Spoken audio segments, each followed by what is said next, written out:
வெள்ளியினின்று களிம்பை நீக்கிவிடு, அப்பொழுது தட்டானால் நல்ல உடைமை பிறக்கும்.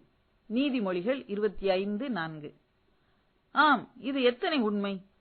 ஒரு தட்டான் ஒரு பாத்திரத்தை உருவாக்க முற்படும்போது முதலில் வெள்ளியிலுள்ள களிம்பை அகற்றி விடுவான். அதை போலவே ராஜாவின் முன்னின்று துஷ்டரை நீக்கிவிடு, அப்பொழுது அவனுடைய சிங்காசனம் நீதியினால் நிலை நிற்கும் என நீதிமொழிகள் 25:5 கூறுகிறது. ஆண்டவர் வெள்ளியை குறித்து கவலையாயிருக்கிறாரோ? இல்லை. அதை காட்டிலும் விசேஷித்த விலையேறப்பெற்ற நமது ஆத்துமாவை குறித்தே கவலைப்படுகிறார். நாம் தான் வெள்ளி, அவர்தான் தட்டான்.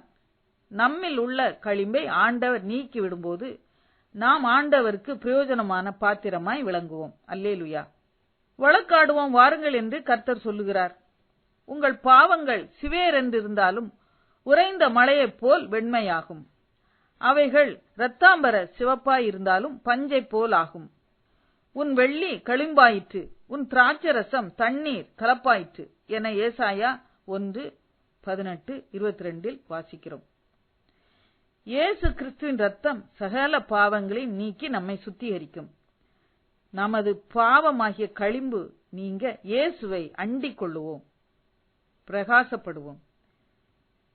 விசுவாசிக்கிறேன் ஆண்டவரே, என் அவிசுவாசம் நீங்கும்படி உதவி செய்யும். மாற்கு 9:22 என கண்ணீரோடே ஜெபித்து இந்த அவிசுவாசம் என்ற களிம்பு நீங்க இயேசுவிடம் விண்ணப்பம் செய்வோம். கர்த்தர்க்கென்று பிரகாசிப்போம். பாரமான யாவற்றையும் தள்ளிவிட்டு விசுவாசத்தை துவக்குகிறவரும் முடிக்கிறவருமாய் இருக்கிற இயேசுவை நோக்கி நமக்கு நியமித்திருக்கிற ஓட்டத்தில் பொறுமையோடே ஓடக்கடவோம்.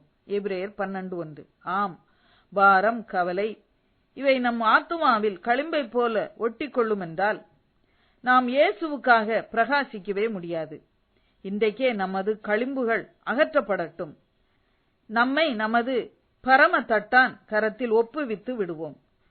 பரிசுத்தமாக்கப்பட்டதும் எஜமானுக்கு உபயோகமானதும் எந்த நற்கிரியைக்கும் ஆயத்தமாக்கப்பட்டதுமான கனத்துக்குரிய பாத்திரமாக நம்மை ஆண்டவர் வனைந்து கொள்ளுவார். அல்லேலுயா. ஜெபம். அப்பா, என்னில் உள்ள களிம்பை நீக்கிவிட்டு உமக்கு உகந்த பாத்திரமாய் என்னையும் வனைந்து கொள்ளும், ஆசீர்வதியும். ஆமேன்.